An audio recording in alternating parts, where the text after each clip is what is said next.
Ini mazhab apa katanya, yang begini-begini nih. Saya karena mengagumi orang yang pandangannya luar biasa dalam bidang-bidang ini, saya bilang mazhabku adalah Bung Karno, Ahmad Soekarno. Karena dalam tulisannya itu nggak pakai Bung, Ahmad Soekarno. Loh, ngejar lagi. Orang-orang mazhab Syafi'i kok sampean mazhab Soekarno itu gimana? Dengarkan.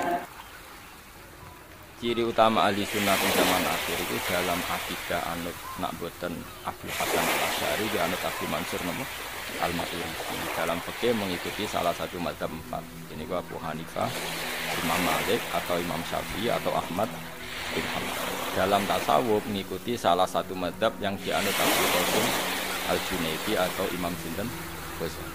Itu mengapa menjadi definisi begitu?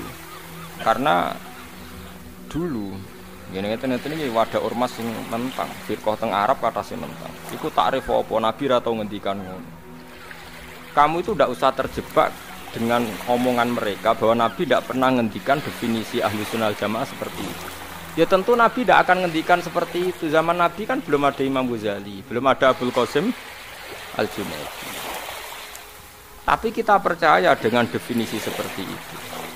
Karena kita tetap percaya ahli sunnah adalah orang yang kata Rasulullah ma'ana alihil yauma wa ashabi, orang yang mengikuti perilaku saya dan mengikuti para sahabat saya. Itu teks yang dikatakan Nabi.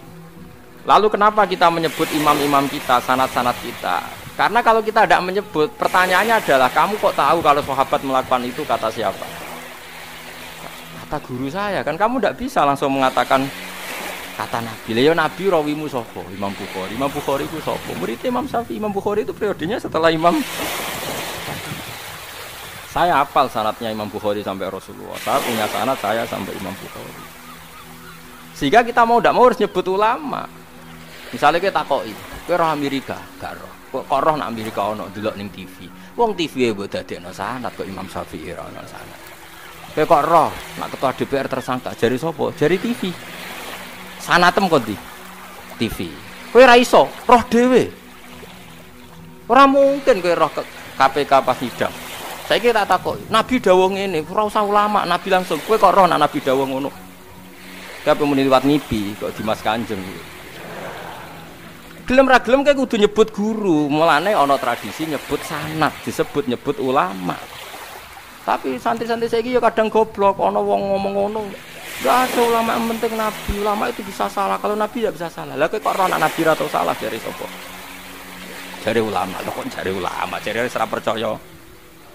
Mana nak goblok kok nemen-nemen. Goblok aja. Lo yo gumen mbek modern. Goblok kok nganti ngono iku piye sanate iki. Makanya masyhur dalam ilmu thariqah, ilmu hakikat, masyhur itu pepatah. Laula murabbi lama arafna rabbi walau lal ulama lama arafnal anbiya. Laula murabbi umpama ora ana sing didik aku, lama arafna rabbi. Tentu kita ndak ngerti pangeranku iku sapa. Kita roh pangeran ana sing mu. Ora iso misale ruhin roh pangeran langsung roh ra iso diwari gurune. Nek pangeran iku wujud idam bako dikenal gurune terus suwe-suwe engkek wis usul. Iku mau engkek ngono tok hakikate liwat kowe roh Kanjeng Nabi mergo aku. Misale kula murid Mbah Mun murid Mbah Zubair, Mbah Zubair murid Mbah Fakih Mas Lumambang, Mbah Fakih Mas Lumambang murid Mbah Mahfud Termas.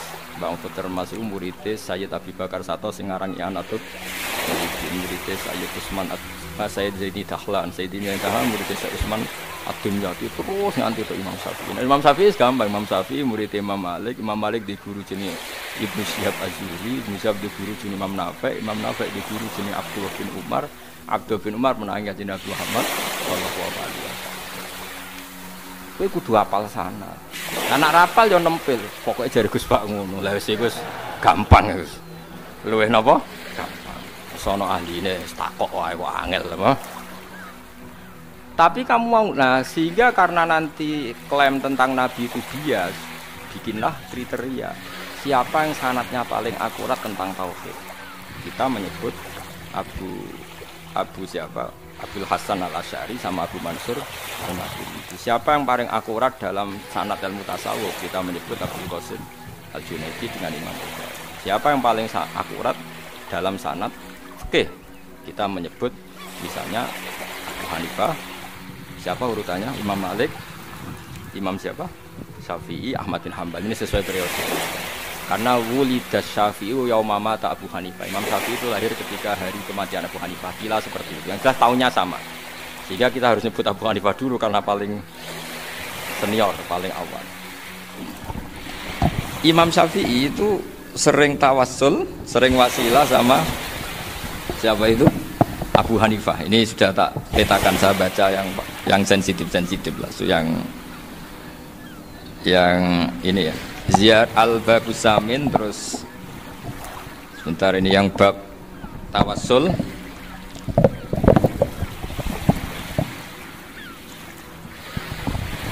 Ini halaman 90, mungkin santri-santri Kerapjak bisa ngecek lagi di kitab Hujjatu Ahli Sunnah. Ketika cerita tawassul, di antara yang diceritakan Bali Maksum adalah perilaku ya, bukan sekedar statement tapi apa? Perilaku.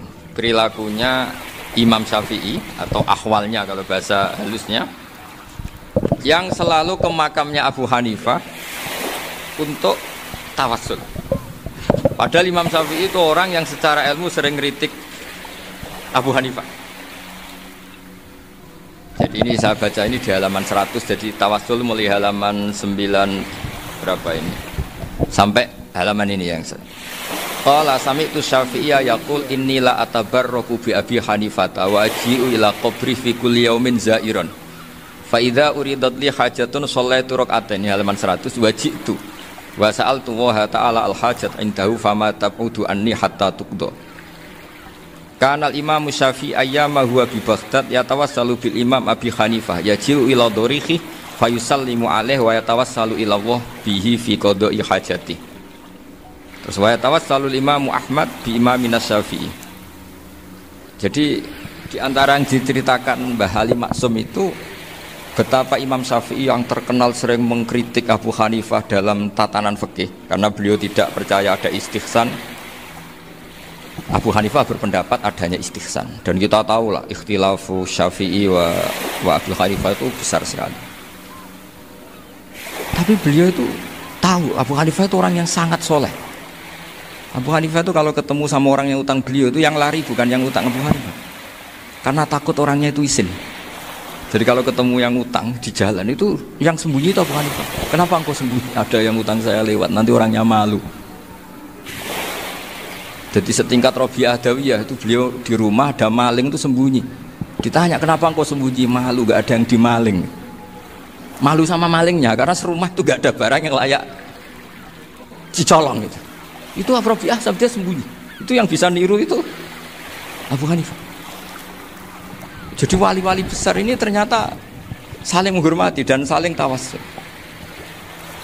Nah saya berharap tawassul ini bukan sekedar perilaku sosial, tapi memang ada sanadnya.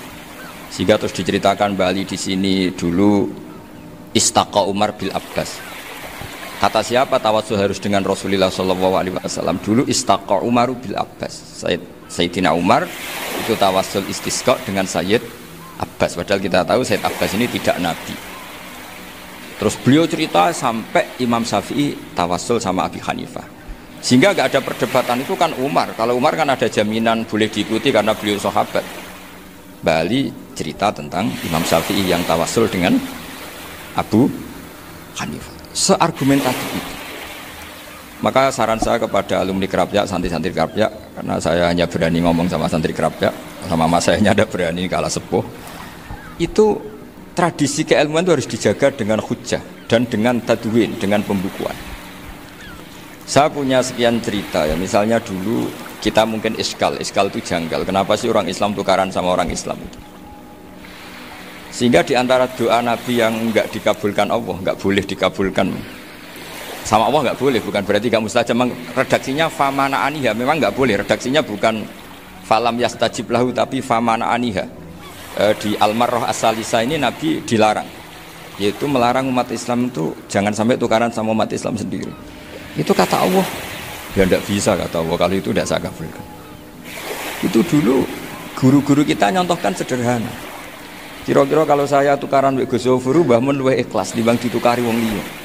Nek ana kakak ditabuk adik wong tua luwih ikhlas timbang ditabuk tangga.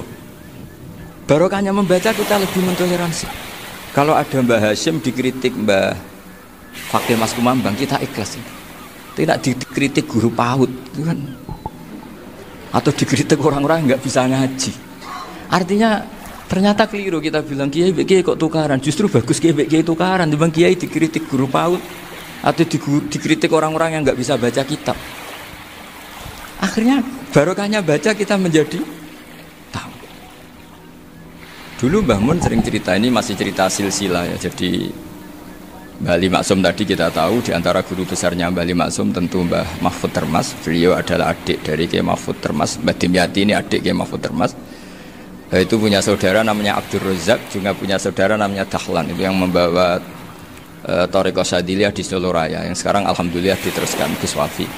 Dulu di antara pesannya Mbah Mun ke saya, hak Wafi kandani kon ziarah ning Mbah Dimyati. Mergo Thariqah Syadziliyah dulu itu yang bawa keluarganya Mbah Dimyati. Jadi semuanya ini masih dzurriyyatan ba'duha min ba'd. Nah pesan saya karena tadi Mbah Munawir yang termasuk orang pertama yang bawa Quran, bawa qiraah sab'ah. Kenapa saya bilang termasuk? Karena kalau bilang paling pertama ini nanti butuh data. Dan itu agak kerepotan lah. Tapi yang jelas mimman istahara lah. Mimman istahara yang membawa sab'ah ke sini itu adalah Mbah Munawir. Terus beliau ngajarkan diantaranya ke Mbak Arwani. Pakai kitab Satibi, pakai kitab Nazmus Satibi. Terus Nazmus Satibi itu diteruskan oleh Mbak Arwani, ditulis. Yang nulis dulu Mbak Dola Salam. Bapak saya itu murid Mbak Dola. Dulu Mbak Dola sebelum ke Mbak Arwani ngaji sama Ki Said di Sampang. Bapak saya sebelum ngaji di Mbak Dola sudah hafal Quran lewat buyut saya sendiri namanya Ki Zubaidi. Yang Ki Zubaidi akhirnya jadi menantunya Mbak Ahmad Su'eb. Jadi buyut saya kandung ini namanya Sofia, itu asal keluarga Lasem, yang adiknya Sofia ini punya adik Badiah yang jadi ibunya Ki Sahal. Ki Sahal punya Mbak Yu namanya Muzayanah, punya di Garwo Ki Mansur punya anak Gus Qayyum. Jadi dulu ibu saya, ibunya Gus Sofur, ibunya Pak Maftu itu semuanya di Lasem. Karena saya dari keluarga Gen ya Lasem, dari keluarga sanad guru ya Lasem. Tapi Lasem Bahdawi itu dulu ngajinya di Mbah Umar Harun di Sarang. Mbah Umar Harun ini menangi Sayyid Ahmad Zaini Dahlan. Sayyid Zaini Ahmad Zaini Dahlan ini punya cucu keempat yang hidup di Sedan, terus makamnya di Lasem, namanya Habib Haidar. Itu yang nulis biografinya Mbah Maksum. Mbah Maksum bukan Bali, biografinya Mbah Maksum. Itu ditulis oleh Habib Haidar, namanya Haidar bin Hasan bin Sodaqoh bin Ahmad Zaini Dahlan. Nah, Habib Haidar ini menantunya Sayyid Hamzah Sato. Hamzah Sato itu Hamzah bin Abdullah bin Umar. Itu kakaknya Sayyid Abi Bakar Sato, Sohibul I'anah. Nah Sayyid Umar ini yang dulu ngajari mbahnya Mbah Mun namanya Ahmad bin Su'aib. Nah, di antara ajarannya adalah baca kitab-kitab kecil yang bisa dihafal. Dibawalah ke sarang jadi metode muhafadzah. Tapi kemudian lama-lama oleh di pondok itu jadi syarat kenaikan kelas. Dulu gak ada muhafadzah untuk kenaikan kelas ya, supaya orang alim itu harus hafal, lama-lama dipakai syarat untuk muhafadzah. Jadi semua ini sanad harus kita ingat supaya kita bisa menjaga tradisi. Termasuk tradisi ini kiai seneng jagungan, terus ngomong ra penting. Itu juga sanad.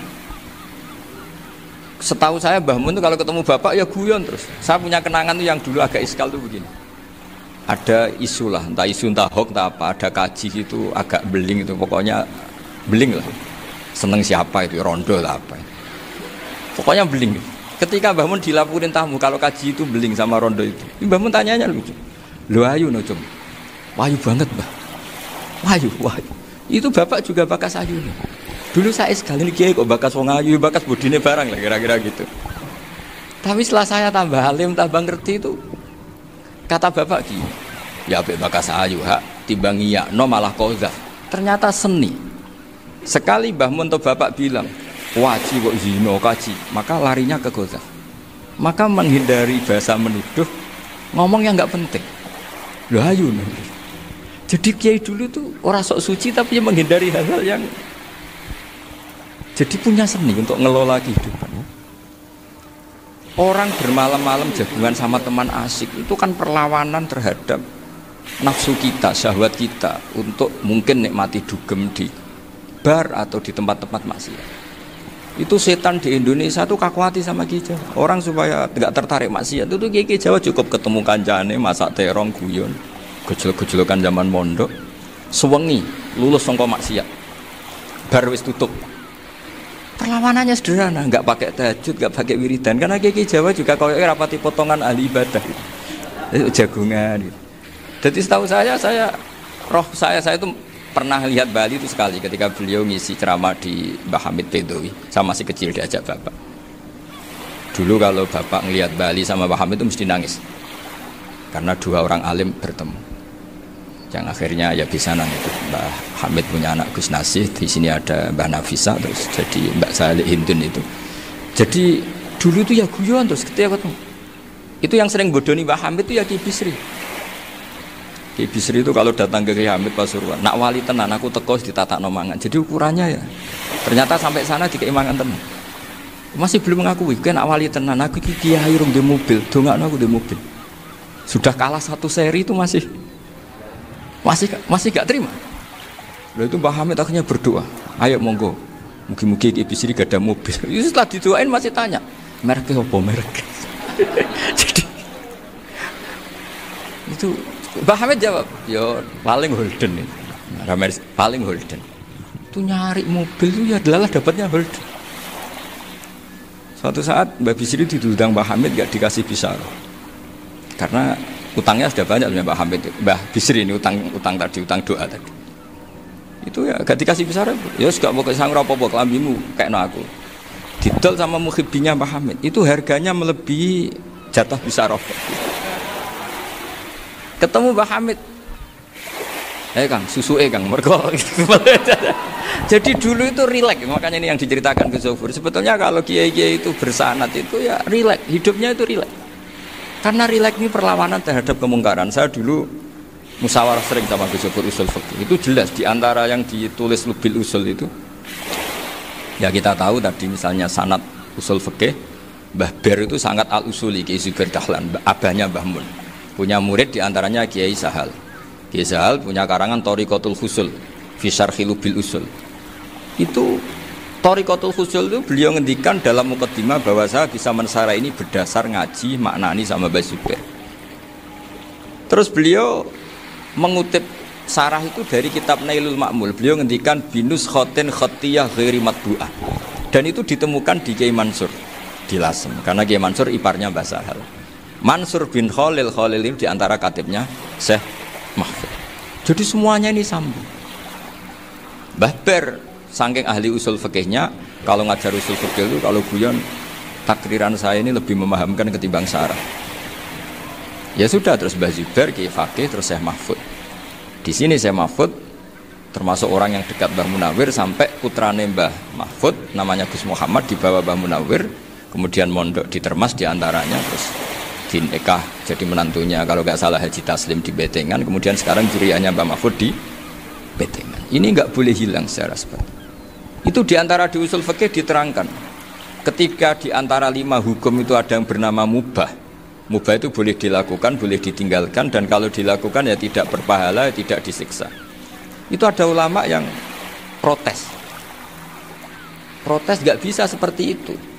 Itsma min mubahin ila wa tahaqqaqu bihi tarku haramimma.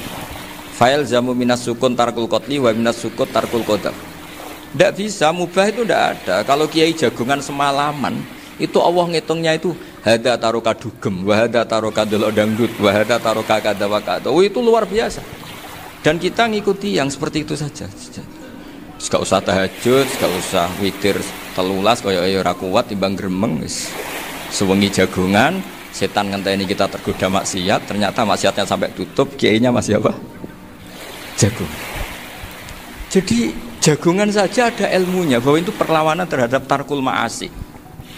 Sehingga bagaimana Anda katakan mubah ini mubah, toh gunanya adalah tarkul haram. Meskipun efek mubah juga bisa tarkul wajib, wae bojo blonjo turu. Karena wayang rumah ibuke turu. Itu halal wajib. Jadi mubah itu resikonya ya bisa tarkul wajib, bisa tarkul hak. Sehingga kalau sanad ini terjaga secara baik, secara kultur. Saya sering juga sakungan sama Gus Yofur itu mesti tak niati gitu. Jagungan wong alim wis ibadah dan menikmati ibadah adalah dabul auliya wa dabul ulama. Kata Imam Ghazali pada akhirnya waqud buhadatin al istilzat bil mubahat. Kata Imam Ghazali pada akhirnya qutbu hadatin madaru hadatin, pokok dari agama ini adalah melawan kemaksiatan dengan kita menikmati al istilzat bil mubah. Kita menikmati sesuatu yang dibolehkan Allah Subhanahu wa taala. Dan seperti ini itu bisa qasmu dhahri syaitan, bisa menghancurkan punggungnya setan. Karena kalau melawan setan dengan ibadah ini kadang kita capek selain isra potongan. Tapi nak kangkang ning komplek H gitu jagungan mbek kancane, ngenang melarate, mbok ngenang ora sekolah, ra munggah kenangan. Sing ra munggah diarani istiqomah. Gitu kan. Diarani tulus zaman, kok sing munggah dianggap kesusu. Saya ini punya pondok Quran, kalau ada yang hafal 3 tahun mesti digojlok kancane. Gak apik kesusu itu. Kesusu itu mesti tidak barokah karena tergesa-gesa apa? Hatam. Sehingga yang enggak hatam-hatam itu kayak partai mayoritas. Ini yang partai tulis zaman katanya. Ahlus sabri katanya. Akhirnya di pondok gara-gara itu mau guyon, tapi enggak ada stigmasi yang enggak naik. Di pondok sarang itu saya punya temen itu banyak yang sekelas dengan saya, sekelas sama Gus Kamil, akhirnya sekelas dengan Gus Zofur. Padahal saya ini kakak kelas. Saya temannya, Gus Kamil temannya Gus Zofur. Ini anak ini enggak pernah naik. Itu enggak dicibir di pondok. Karena guyonan tadi. Guyonan bahwa ini bagian dari bentuk apa? Istiqomah. Nanti yang goblok juga tenang. Karena kiainya cerita, kadang santri goblok ya barokah. Di sini pondok akeh santri ora tau sinau ning omah dadi kiai gede. Selalu kiainya tuh cerita seperti itu. Akhirnya sing goblok ya bangga dengan kegoblokannya. Iya, jadi kiai itu orang yang meskipun guyon ini barokahnya Masya Allah. Dan setahu saya kiai-kiai alim itu ya senengannya guyon, karena tadi guyon itu luar biasa. Bapak saya itu kalau pesan sama saya itu enak ngaji is guyon nice. Wong ning omah mikir utang, mikir wedi bojo macam-macam kok ngaji mbok jak nangis pisan, nangis ping pindho gitu. Sudah jak guyon ae. Paling gak lali. Dan beliau punya dalil kul bi fadlillah bi rahmati fa bidzalika falyafrah. Jadi jangan sampai orang ini farah bil maksiyat, jangan sampai orang itu. Dan ini yang saya kenang dari sekian cerita murid Mbah Ali Maksum ya senangane guyon. Gejol-gejolkan mbek santri guyon. Ini saya maklumatkan ke semua santri beliau bahwa ini bukan sekedar guyon, tapi al-istilzat bil mubahat. Ini adalah perlawanan terhadap setan karena banyak orang bisa senang tuh kalau nunggu maksiat. Ini bisa senang dengan sesuatu yang tidak maksiat. Itu kayak apa hebatnya? Makanya Nabi itu kalau ketemu sahabat ya sering ngendikan yang ringan-ringan. Ya Umar ma'afalan du khairjong mana piye ije. Kalau ketemu anak kecil ya. Nanti ketemu yang tua-tua yang sudah enggak bisa mikir, ya tetap riang. Sehingga ada cerita dalam sebuah tafsir. Ya saya ulang lagi, ada cerita di sebuah tafsir. Kenapa Nabi Musa ditanya Allah wa matilka biyaminika ya Musa? Ma'ana wa ta'ala a'lam. Tentu Allah sangat tahu yang dibawa Musa itu apa. Karena Allah tahu Nabi Musa itu grogi. Orang dipanggil Wali Maksum pasti grogi, santri dipanggil Mbah Mun pasti grogi. Kenangan saya setiap dipanggil Mbah Mun ya mesti tanya, yang ringan-ringan, wis sarapan ha. Arung sarapan ya sarapan. Pas sarapan ya kan tanduk mangan sing enak, wong santri ora tau mangan enak. Ya enggak pernah ngomong yang penting, ngendikan yang penting. Nah, karena Nabi Musa ini grogi, ini sebagian tafsir. Itu ditanya yang ringan, saake iku nggawa apa? Karena pertanyaannya ringan, Nabi Musa juga ringan. Ya Nabi Musa itu sampai lali, itu pangeran sing ya'lamu sirra wa akhfa. Diterangno. Niki tongkat Gusti. Gunane kathah Gusti tongkat iki. Qala ya aso ya atawakkau 'alaiha wa ahusyu biha 'ala ghanami wal ya fiha ma'arifu ukhra. Oh, tongkat Gusti niki penting Gusti. Nggih nak. Nggih macam-macam lah Gusti. Atawakkau 'alaiha wa ahusyu biha 'ala ghanami kangge menghalo kami. Masih terangno terakhir dan yang lain-lain Gusti. Wal ya fiha ma'arifu ukhra. Sehingga akhirnya rileks. Karena Nabi Musa terus ngerti. Ternyata ketemu pangeran itu gak seserem yang saya bayangkan gitu. Pertanyaannya ringan. Itu ada ilmunya. Tapi cerita ini yang versi tafsir ini tidak yang seperti di Manaqibul Ghazali. Di beberapa kitab tentang Manaqibul Ghazali diceritakan di alam roh Nabi Muhammad Shallallahu Alaihi Wasallam itu yubahi bi ummati, saking yubahinya sampai ngendikan ulama ummati ke anbiya Bani Israel. Ulama umatku itu pinternya atau statusnya itu mirip-mirip lah. Kaf itu ya mirip-mirip lah, mirip-mirip kayak ulamanya nabinya Bani Israel. Akhirnya Nabi Musa itu tersinggung sekali, bagaimana mungkin ulama disamakan dengan nabi. Sehebat-hebatnya ulama itu kan tidak akan yabluhu darajatan nubuwah atau yartaqi ila darajatin nubuwah. Itu akhirnya ya kalau kamu nggak percaya panggil, yang dipanggil Imam Ghazali. Ya Nabi Muhammad juga gak mau kalah gitu. Kalau manggil ulama RT ya kalah keok gitu. Akhirnya Imam Ghazali datang, ditanya sama Musa, "Mas muka, nama kamu siapa?" "Ana Muhammad bin Muhammad Al-Ghazali At-Tusi Asy-Syafi'i." Itu disebut panjang. Terus Nabi Musa guyu-guyu. "Kamu ulama kok ngomong yang gak penting, ditanya namanya kok penjelasannya sepanjang itu, dianggap itu satu kesalahan. Masa tanyanya nama kok ditanya jawabnya Muhammad bin Muhammad Al-Ghazali At-Tusi Asy-Syafi'i, kepanjangan itu." Ketika Nabi Musa agak mencibir, agak gimana itu, terus jadi Imam Ghazali, kalau ini masalah, lebih masalah jenengan. Apa itu? Yang tanya jenengan tuh Allah ya alamu sirra wa akhfa, dan Allah hanya tanya wa ma tilka biyaminika ya Musa. Harusnya jenengan jawab asoya titik, bukan kepanjangan. Atawakkau 'alaiha wa syubha itu kepanjangan. Allah tanya yang di bawah kamu itu apa? Yang di tangan kamu. Harusnya jawabnya hanya asoya. Tapi kenapa penjelasannya sepanjang itu? Sampai terakhir waliya fiha ma'aribu ukhra. Terus pinter tenan kayak gitu. Terus ada Nabi Musa terus bilang, "Ya, pinter tenan gitu." Padahal kita tidak pernah GR seperti itu kan, kebetulan Imam Ghazali gitu. Kalau yang lain mungkin ya keok lah kira-kira gitu. Tapi ini cerita dalam khazanah keilmuan.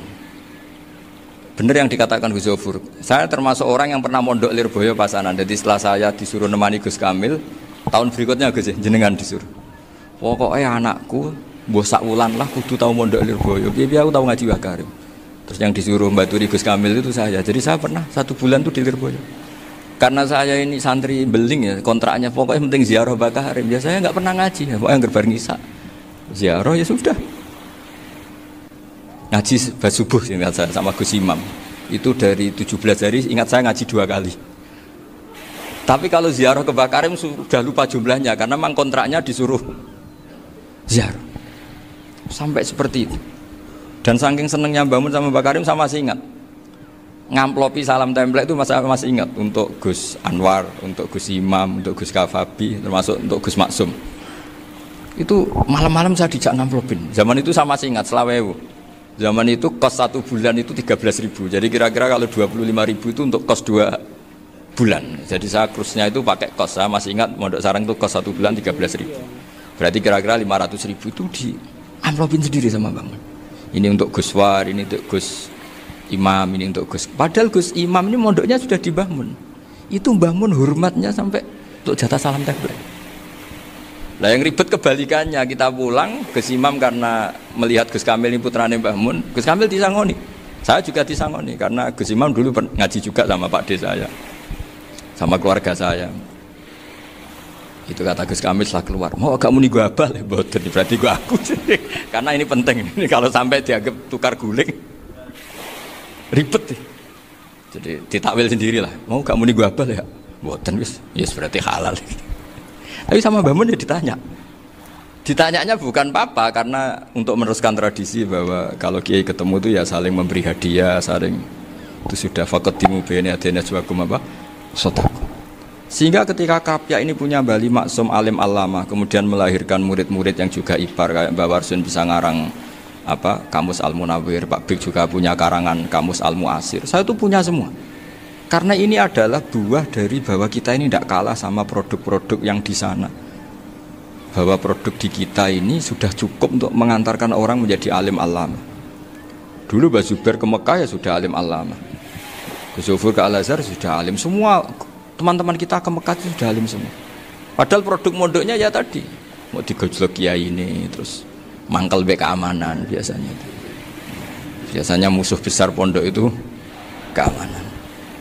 Jadi ya bukan berarti gojlok ibunya Gus Maftuh enggak, biasanya keamanan tuh musuhnya musuhnya apa? Banyak.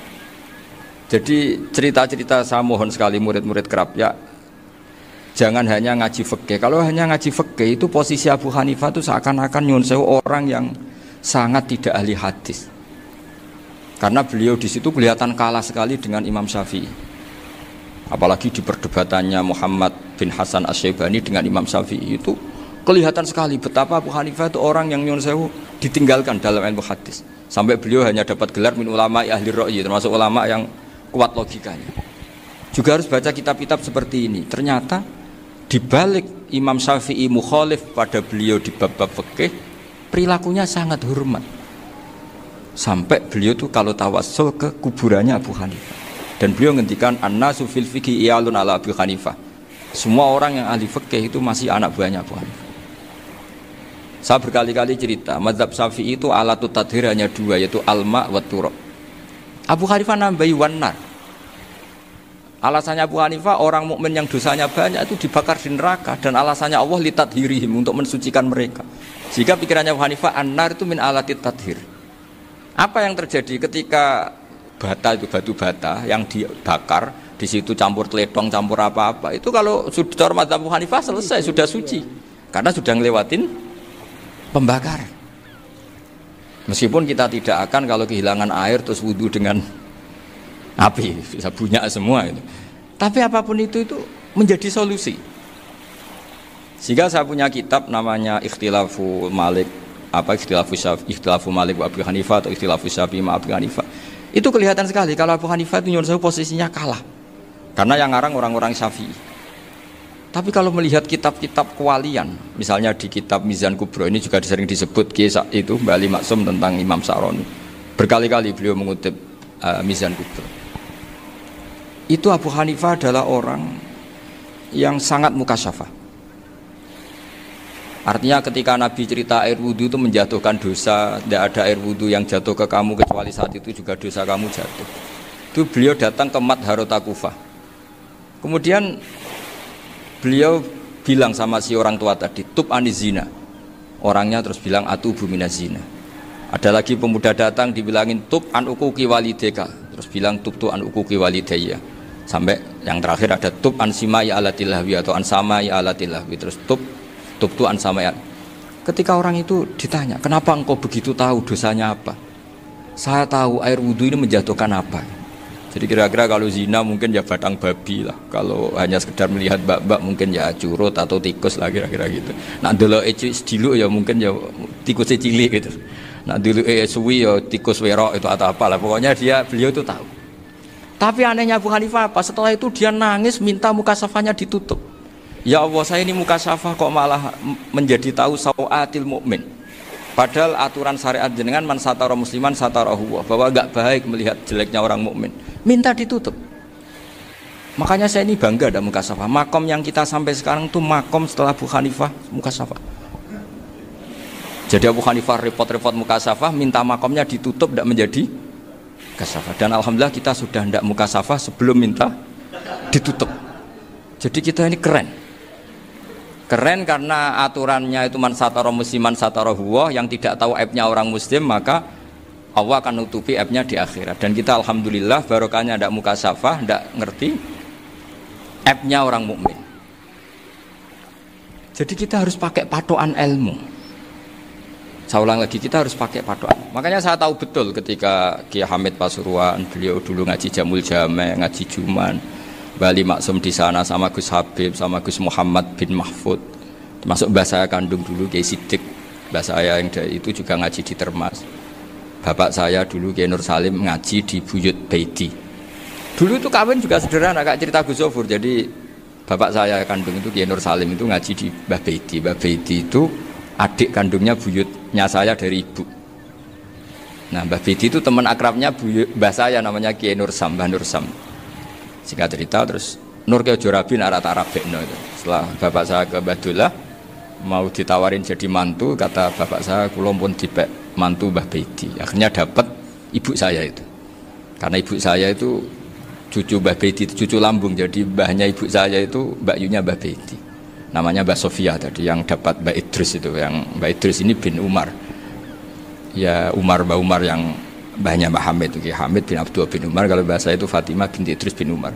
Dulu kecilnya Mbah Idris namanya Abdul Khalik, kalau kecilnya Mbah Hamid namanya Abdul Mukti, kalau kecilnya Mbah Maksum namanya Muhammadun kalau nggak salah. Dulu itu orang dulu itu namanya dua-dua karena diganti ketika musim apa? Haji. Jadi ini terjaga. Sehingga tidak ada ceritanya kiai-kiai yang jagongan kemudian santrinya itu yang agak-agak khawatir. Kiai kok sungi-sungi jagongan, gak tahajud, gak duha, itu tidak ada. Karena ini dianggap fi'lul mubahat untuk melawan mungkarat. Jadi sehingga di kitab Ikhya diterangkan, kamu jangan ngira orang-orang soleh ketika jagungan itu min ahlil bitolah wat takasur. Itu orang-orang yang pemalas, itu tidak. Tapi mereka bisa mengasyiki Allah. Bahwa dalam jagungan ketemu teman ya asik, gejul-gejulkan sama Pak Maftuh ya asik. Dan keasikan ini bentuk perlawanan terhadap keasikan harus dengan maksiat. Itu kayak apa kalau kita ngaji sampai seperti itu? Termasuk tadi yang diceritakan Pak Maftuh kitab Hunyah. Semoga beliau cerita juga pernah belajar. Saya pernah belajar kitab Hunyah khatam. Itu diantara yang diceritakan Syaikhul Qadir Al-Jilani tadi kata beliau Al-Jilani dipakai Jim Al-Jilani. Ini agak beda dengan kita. Mbah Zubair itu punya kitab namanya Al-Qalaid Al-Luluyah. Beliau menfatwakan nama-nama ajam itu kamu bebas. Ajamiyun fasna bihi masyita. Sehingga kita kalau punya kiai semua cokolal ustukhri. Sehingga tak mau cokolal istukhri. Tirmidzi juga nasibnya sama. Qolat rawahut Tirmidziyu. Sehingga tak rawahut Turmudziyu. Yang satu rawahut Tarmidziyu. Ya karena kita keluarganya Tarmidzi apa enggak gitu. Makanya kata Mbah Mun sama masih ingat. Kata cerita Gus Zofur tadi, adabnya Gus Zofur itu cerita tentang keluarga ibunya. Padahal keluarga ibunya juga orang-orang soleh yang luar biasa. Itu kata Mbah Mun, kowe roh jenenge Imam Bukhari tahu ya. Jenenge sapa? Saya nyebut Muhammad bin Ismail bin Ibrahim bin Muhirah bin Bardasbah. Lah iya Bardasbah mbok waca Bardisbah yo. Lah cara kene mbok Parmin mbok Parlan. Jadi Bardisbah mbok Bardasbah iku cara kene yo Parmin mbok. Iku rak Mbah Fadl Senori, dadi kabeh diwaca Arab. Jenenge Mbah Umar Harun. Dhisik yo wong sarang, Mbah Harun, Mbah Kirun yo ora roh, wong dhisik yo wong kuno ya. Jadi kalau versi Mbah Fadl, termasuk yang pertama bikin nasab Mbah Maksum itu tulisannya Mbah Fadl yang dikutip Habib Haidar tadi. Ya saya seperti Gus Zofur juga mencari-cari hubungan ulama-ulama di Jawa. Itu Mbah Mun itu kalau bicara ya mbahku orang sing jenenge Kiai Serut. Kalau ditulisannya Mbah Fadl itu Syaraf. Jadi Mbah Fadl itu fanatik orang-orang alim itu ditulis Arab, kalau Mbah Mun itu Jawa. Dulu itu ada wali seto di daerah saya. Dulu orang ya janggal, ternyata ada sato itu kesamaan di Arabnya itu.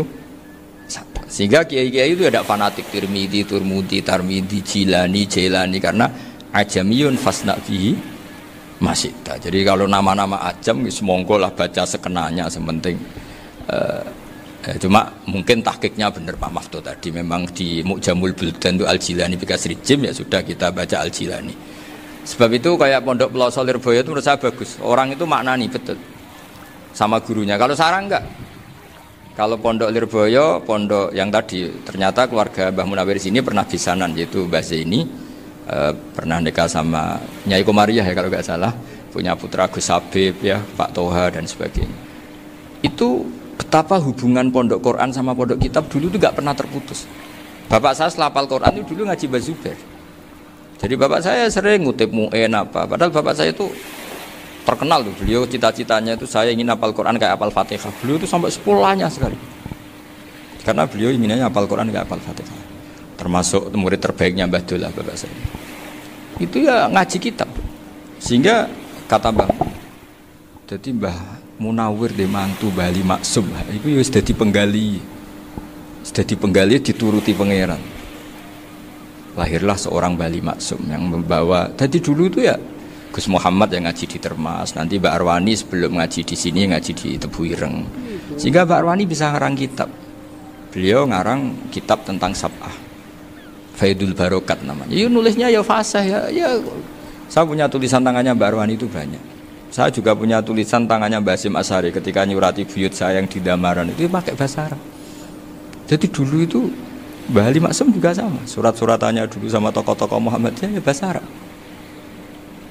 Nah ini harus kita dengar dari abna dari bahwa Mbah Maksum kemarin yang diceritakan Gus Zafur di Khol Mbah Maksum, kowe kudu belo NU, kudu tetap NU, tapi bukan dengan cara membenci Muhammadiyah. Tadi Pak Maftuh menguatkan sanad itu dari Pak Atabik bahwa Muhammadiyah termasuk ahli sunnah wal jamaah. Karena sama-sama tidak sabus sahabat, sama-sama ikromus sahabat dan sama-sama bermadhab. Nah soal akhirnya ada beberapa yang serapati seneng ngaji ini yang agak ribet. Tapi kamu tidak usah ngeritik Muhammadiyah agak seneng ngaji, kayaknya juga sama, kita nggak seneng ngaji juga banyak itu. Jadi kalau ngeritiknya masalah itu kan kita ya agak-agak sama. Ya jadi ternyata di sini, terus ini yang terakhir supaya nggak lama-lama, Bali juga punya sisi keras sekali. Jadi dalam hal-hal yang khas ini di halaman 87 itu keras sekali. Beliau ngendikan wahal bi jununun hatta usdira amri lil mu'minin alla yazuru rasulahum. Jadi ketika saya tadi sudah bilang bahwa beliau sering muji Ibnu Taimiyah dalam banyak hal, tapi dalam banyak hal juga beliau mengkritik Ibnu Taimiyah ketika menafsirkan la tusaddur rihal illa ila salah sati masajid. Kemudian Ibnu Taimiyah tidak mentasrekkan, tidak mensunatkan ziarah kubur Rasulullah sallallahu alaihi wasallam.